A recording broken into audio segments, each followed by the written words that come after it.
好，跟住啦，去到第14條咧，又係老朋友咯，有效假設啦。咁其實過往咧都有唔同嘅題目咧，都係問假設嘅。咁啊，睇下片溫下書咯。呢個題目啦，考我哋嘅SBA 嘅技能啦，就考我哋作出假設嘅能力啦。嗱，咁假設係咩嚟嘅咧？假設就係一個未經驗證嘅信念或者一個想法。咁假設係一樣咩嘢嚟嘅咧？咁其實咧，佢就係針對我哋嘅實驗對象。嗱，就好似下面呢一幅圖，大家咧見慣見熟噶啦。隨住光度變化，呢棵植物咧，佢嗰個呼吸作用光合作用兩者之間嘅互動，即係棵植物嘅氣體交換啦，係咪？咁我嘅實驗對象就係呢棵植物啦。咁呢棵植物啦，佢有啲咩會做咧？佢會做呼吸作用啦，佢會做光合作用啦。咁光合作用咧唔難理解嘅，隨住光度增加，光合作用就會變化，係咪？但係啦，而家我哋講氣體交換喎。就係講光合作用同埋呼吸作用兩者之間嘅互動，而喺呢個實驗當中，我做嘅假設就係假設下呢棵植物嘅呼吸作用嘅速率成日都唔變嘅。呢個咧就係符合咗頭先我講假設嘅其中一個條件，就係針對我嘅實驗對象，就係呢一棵植物，係咪？其次啦，做假設仲有啲咩條件咧？就係針對一啲呢個實驗對象做咗啲嘢。本身我係控制唔到嘅，但係佢係會影響咗我個實驗結果，即係去量度呢個氣體交換幾時咩放2個二氧化碳又吸3個二氧化碳咁其實係影響咗我嘅實驗嘅量度嘅。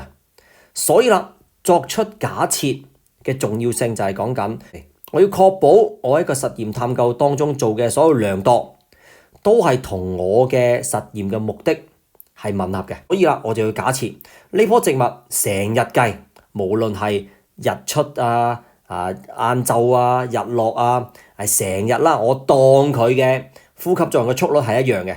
嗱，首先呢一樣嘢你控唔控制到先？控制唔到嘅。其實佢係咪一樣咧？我都係唔知道嘅。咁但係如果佢係唔一樣嘅話，當我計條數就好麻煩啦。例如啱啱日照出緊太陽嘅時候啦，喂！我當啦真正情況當6點幾咁樣款啦6 AM 咁樣計，啱啱出太陽。咁嗰棵植物嗰個呼吸作用係咪都係咁樣嘅速度先？我當係啦。咁但係啦，如果去到12點晏晝咧，係嘛？如果去到3點鐘晏晝咧，喂，日頭越嚟越猛烈噶咯，越嚟越曬，越嚟越熱添。咁越嚟越熱嘅話，咁其實呼吸作用嘅速率應該都有機會上升嘅喎。咁當我哋走去計數嘅時候咧，嗰個正向吸二氧化碳嗰個數字仲係咪呢個數字先？因為棵植物其實會整多咗二氧化碳，咁佢左手交右手嘅時候，咁其實棵植物對於個大氣當中佢所需要嘅二氧化碳其實咪少咗咯。咁我就諗啦，死啦，分分秒秒，其實如果個呼吸作用嘅速率都係變緊嘅，我要計條數真係好難計喎，係嘛？一樣控制唔到嘅嘢，又會影響到你嘅實驗嘅量度，咁好濕滯啫。咁不如咁啦，我假設咧棵植物嘅呼吸作用嘅速率咧成日都唔變啊，咁方便我計數啊嘛，方便我量度啊嘛。嗱，呢個咧就叫做假設啦，未經驗證㗎。你又知棵植物成日佢個呼吸作用嘅速率一樣嘅，唔知喎。咁做完實驗知唔知啊？都唔知喎。咁但係你唔假設得唔得？又唔得啊，因為啲人就會話啦，你又肯定晏晝嗰個呼吸作用嘅速率同3點鐘一樣嘅，同日落啦6 PM 又一樣嘅，同呢個凌晨12點咧又一樣嘅，唔知喎。咁啊大件事啦，俾人挑戰到體無完膚啦，係咪啊？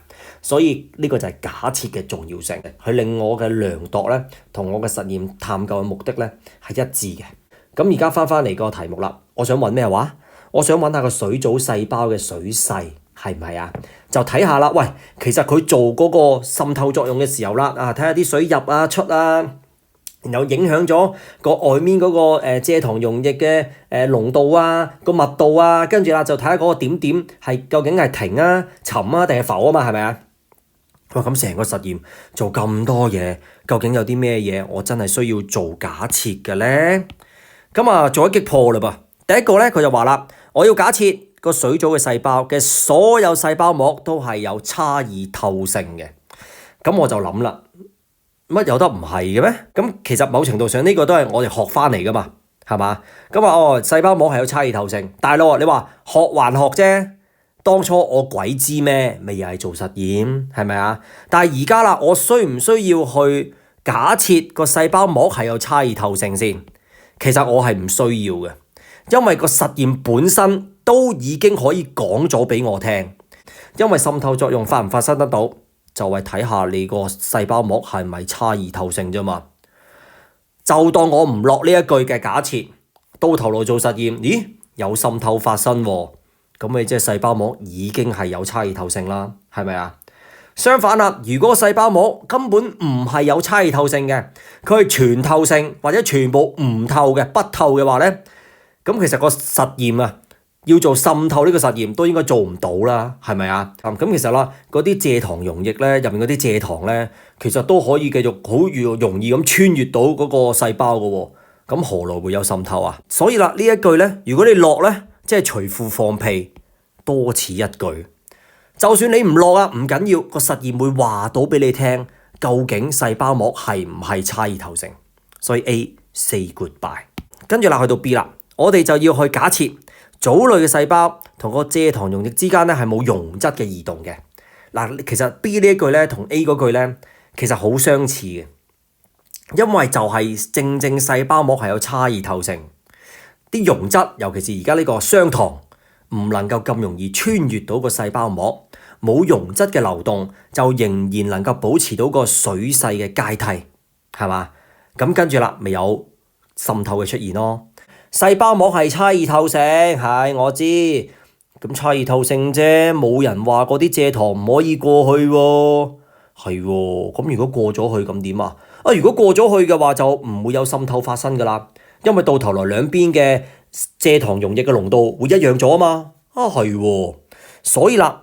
由於呢個實驗係想測試下水分子穿過細胞膜嘅移動，即係滲透啊嘛，係咪？所以蔗糖分子如果真係進入咗個藻類細胞或者出咗去嘅話咧，其實滲透係發生唔到啊。所以啦，佢哋係唔應該入到去個藻類細胞，就令到啦細胞同埋細胞外面嘅溶液咧個水勢咧係真係有個差異，從而就話到俾我哋聽嗰個細胞內嘅水勢變化咧應該係歸於個水分子嘅移動，我唔理佢移出定移入。所以溶質嘅移動咧，的確係會干擾咗個水勢嘅測量。所以 B 咧就係我哋嘅假設啦。第一，蔗糖係咪真係唔會穿過細胞膜咧？我不知道。做完實驗咧，其實都未必知道嘅。不過我哋會見到個事實就係得水行咯。但係啦，蔗糖喐唔喐嗱？我控制唔到啊。而如果佢真係喐嘅話咧，其實係會影響咗我個實驗結果嘅喎。咁即係話我真係要假設咗佢唔喐先啦。但係如果我見到個結果就係，咦？點解擺落任何濃度都冇乜反應嘅？咁可能個蔗糖係真係可以穿越到個細胞膜都唔定喎。咁我個假設咪錯咯。但係而家呢個假設係有效嘅。今日有啲體育精神啦，睇埋佢啦。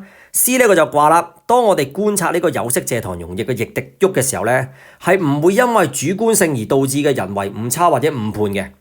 頭先我都講過啦，假設係針對我嘅實驗對象，而唔係針對做實驗嗰個人啊。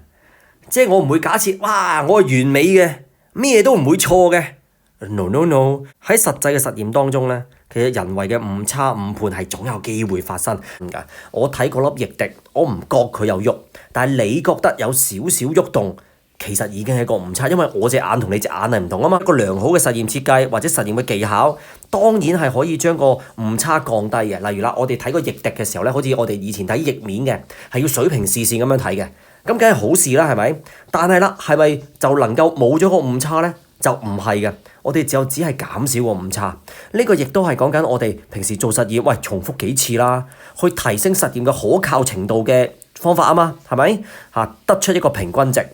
去消除一啲異常嘅數據，但係今次個題目就話我哋要假設係冇因為主觀性而導致嘅人為誤差，咁我哋就唔能夠咁樣做啦。呢個係叫指鹿為馬，係咪啊？係啊，總會發生㗎，你唔可以當佢冇嘅。我係完美嘅，都唔好話你量度啊，你滴落去嘅時候，你手唔震嘅，突然之間手震，突然之間打個乞嗤得唔得？可以㗎。咁當然啦，呢啲唔可以叫誤差啦，呢啲直頭叫做錯事添啦，係咪？咁但係啦，我打完個乞嗤咧，都唔影響嗰個水點嘅位置嘅。喂，你冇得咁假設嘅喎，做錯咗嘢都當冇做錯嘅，未免太過分啦，係咪啊？所以啦，一個良好嘅實驗設計咧，其實係可以將呢啲誤差減到最低。但係我哋唔能夠假設冇誤差發生，係總有機會嘅。所以我哋先要學咩啊？可靠性啊嘛，做多幾次實驗，拎個平均值係嘛，令到數據更加可靠，去刪走一啲好異常嘅數據。從而提升個實驗嘅可靠程度，係咪？然後啦，去到 D 咯，我哋要假設呢個藻類細胞嘅水勢咧，喺浸完呢個糖水之後1個鐘咧，係同個溶液一樣噶啦。其實真係唔知嘅。嗱，我俾1個鐘你，俾2個鐘你，俾半個鐘你，俾15分鐘你，其實咧我都係想去睇下嗰個水勢一唔一樣啫嘛，係嘛？咁我發現啦，如果都好似全部都冇乜點喐嘅。咁可能未去到最後尾嗰點咧，係嘛？咁但係你使唔使假設1個鐘就搞掂晒啊？咁你唔俾佢半個鐘已經搞掂咗嘅，係嘛？你一定要1個鐘嘅。你當初 set 1個鐘啊，都係你 set 住先嘅啫，係咪？所以啦，實驗嘅目的係揾到水勢相等嘅特定蔗糖嘅濃度啫，就唔係整個實驗嘅普遍嘅假設。即係話啦，我唔係話假設咧1個鐘啊，所以咧就做1個鐘得噶啦，做半個鐘咧又唔夠時間。做2個鐘咧又太耐啦，唔好啦，做住1個鐘先啊。但係實際嘅情況，佢可能真係做10分鐘滲透已經搞掂咗，你不得而知。你只係容許有足夠嘅時間俾個細胞、俾個溶液之間發生滲透嘅作用，跟住啦就做翻你要做嘅探究，或者拎個細胞出嚟做一個觀察，咁就已經足夠啦。So question 14 is a very familiar question. It's asking about the valid assumption for this experiment. So surely it's checking our SBA skills, making assumption. So what is assumption? Assumption is a kind of unexamined belief or thought. And why do we need to make the assumption? Because we need to make sure the measurement in the investigation align with the aim of the investigation. So I use this graph as the example. Under different light intensity, so we are observing the gas exchange of the green plant. Therefore, we are observing the rate of photosynthesis and the rate of the respiration and compare them. So for this experiment, what do we need to assume? It's assumed that the rate of the respiration of the plant remains constant throughout the whole day. So for assumption is related to the subject we are studying. Maybe a plant, maybe a cell, whatever. That's our subject of investigation. I want to study them. And then there's something I cannot control, but this factor really affects my measurement. What if the rate of respiration really keep changing at different time of the whole day? Or let's say when the light intensity is very low, let's say it's at just 6 a.m., just the moment of sunrise. There is light, but the light intensity is low. And then, or maybe 12 noon, in the afternoon, wow, the sunlight is so bright. And then maybe for the 3 p.m., okay? So actually the light intensity keep changing, and then it may affect the temperature. Or even for the 6 p.m. or even 12 a.m., okay? The midnight. So the light intensity, the temperature may change. And it may really change the rate of the respiration of the plant. So what if I allow it to change? Or for the rate of respiration at 6 a.m. and 12 noon and 3 p.m., 6 p.m., they are different. So how can I calculate or measure the net uptake of the carbon dioxide or net release of the carbon dioxide?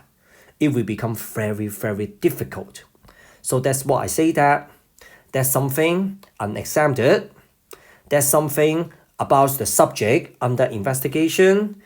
If we do not control it, it will really affect my measurement in the investigation. Therefore, I need to assume the rate of respiration of the plant remains constant throughout the whole day. So let's take a look at the answer one by one.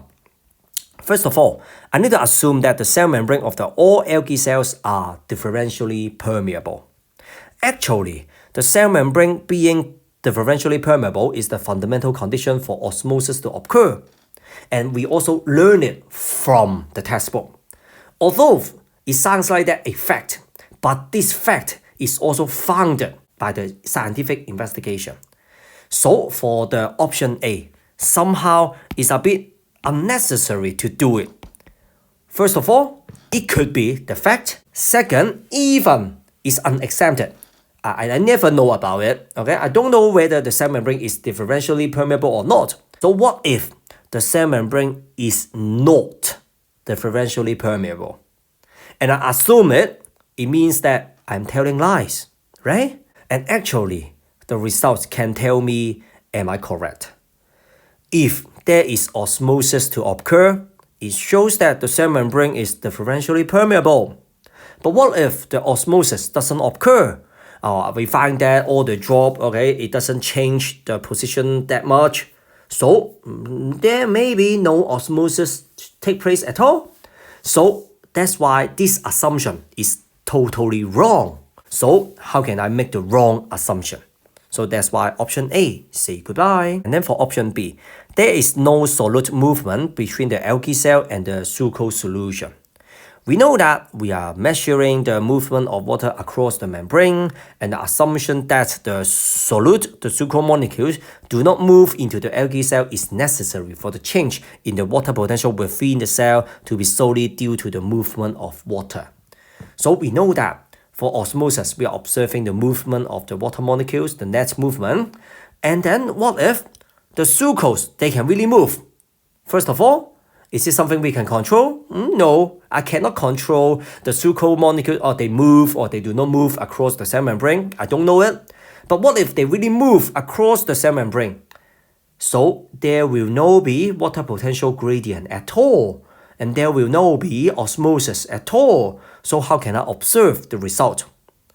Therefore, the solute movement would interfere with the measurement of the water potential. That's why I say that I want to make sure the measurement in the investigation align with the aim of the investigation.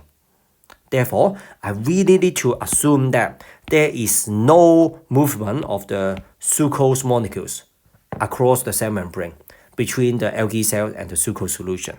Option C, there is no human error due to subjectivity in observing the movement of the drop of the diluted sucrose solution.